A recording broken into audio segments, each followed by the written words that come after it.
हमारे साथ मनीष झा भी हैं मॉस्को से, उनके पास चलते हैं। मनीष जी, बात सामने आ रही है कि जो आक्रामकता है वो नाटो की तरफ से भी सामने आ सकती है रूस को लेकर, यानी रूस वर्सेस नाटो। तो नाटो क्या रिएक्ट करेगा उग्र तौर पर? आप वहां पर इस वक्त मौजूद हैं, क्या इस वक्त आप नजरिया देख रहे हैं वहां पर? देखिए, फिलहाल तो दिखता यही है कि रूस ये उम्मीद करके है या रूस को यह आशंका है कि कभी ऐसे दौर भी आएंगे जब नाटो सक्रिय तौर पर इस लड़ाई में शामिल हो सकता है, और इसलिए रूस ने अपनी तैयारी को उसी हिसाब से करके रखा है। अगर उससे पहले यूक्रेन से बातचीत हो जाती है, युद्ध खत्म हो जाता है तो अच्छी बात है, वरना नाटो से भी लड़ने के लिए तैयार है। क्योंकि रूस की तरफ से अगर आप सुने तो बीते 9 महीनों में ये यही कह रहे हैं कि हमारी लड़ाई तो यूक्रेन से हो ही नहीं रही है, हम तो नाटो से ही लड़ रहे हैं। बस केवल यही है कि हथियार नाटो के हैं लेकिन सैनिक जो है वो यूक्रेन के हैं। अब आगे ये कहाँ जा सकता है वो तो हमने देखा जब TV9 की टीम पोलैंड बॉर्डर पर थी। आज पोलैंड में खुद आशीष मौजूद हैं, और ये लोगों को हर रोज जरूरत पड़ने वाली लॉन्ड्री बिजनेस शुरू करके महीने का 3 लाख फायदा बनाते हैं। आपको करना है तो फ्रीडम ऐप को अभी डाउनलोड कीजिए। जब वहां पर मिसाइल गिरे तो कुछ घंटे के लिए तो लगा था कि अब रूस वर्सेस नाटो की जो वो लड़ाई है वो अब शुरू होने जा रही है, लेकिन वो टल गई।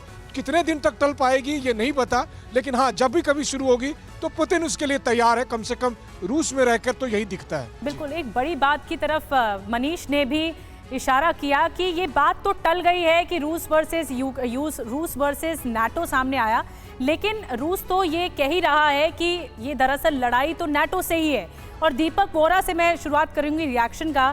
दीपक जी, आप भी मानते हैं कि देखिए नाटो इस वक्त इस सिचुएशन में है कि जो लड़ाई रूस ने शुरू की 9 महीने पहले युद्ध शुरू किया, अब वो इतने इस सिचुएशन पर आकर थम गया है कि शह मात का खेल है, या तो जीत होगी या तो हार होगी। भले ही रशियन सैनिक सरेंडर कर रहे हों या हेल्पलेस दिख रहे हों, आप क्या समझते हैं? नेटो ने बड़ा स्पष्ट कर दिया है, हम यूक्रेन को इंटीग्रेट करेंगे कमांड स्ट्रक्चर्स में, हम उसकी बात मानेंगे, हम ये करेंगे वो करेंगे।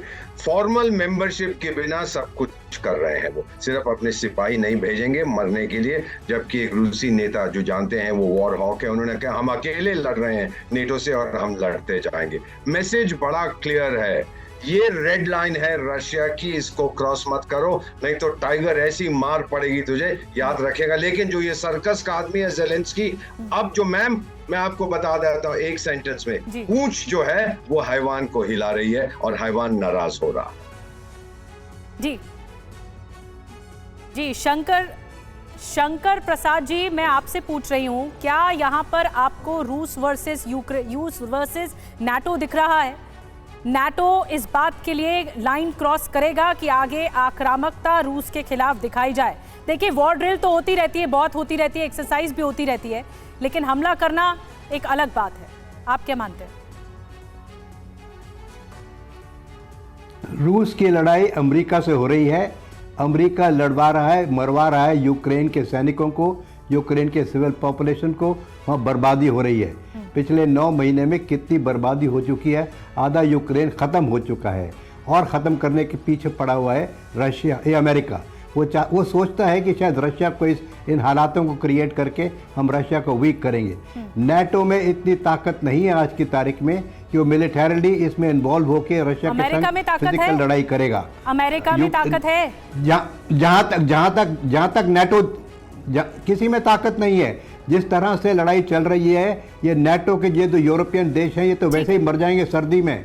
आप देख रहे हैं कि किस तरह का से वहाँ रिसेशन हो रहा है, किस तरह से खाने की भुखमरी हो रही है। साफ संदेश आपने बता दिया शंकर प्रसाद जी की रूस वर्सेस नाटो की इस लड़ाई में या रूस वर्सेस यूक्रेन की इस लड़ाई में ये जो पिसेगा वो यूरोपियन कंट्रीज पिसेंगी, क्योंकि आने वाला समय बहुत खतरनाक होने वाला है। विंटर्स के लिए बहुत ज्यादा खतरनाक सिचुएशन होने वाली है।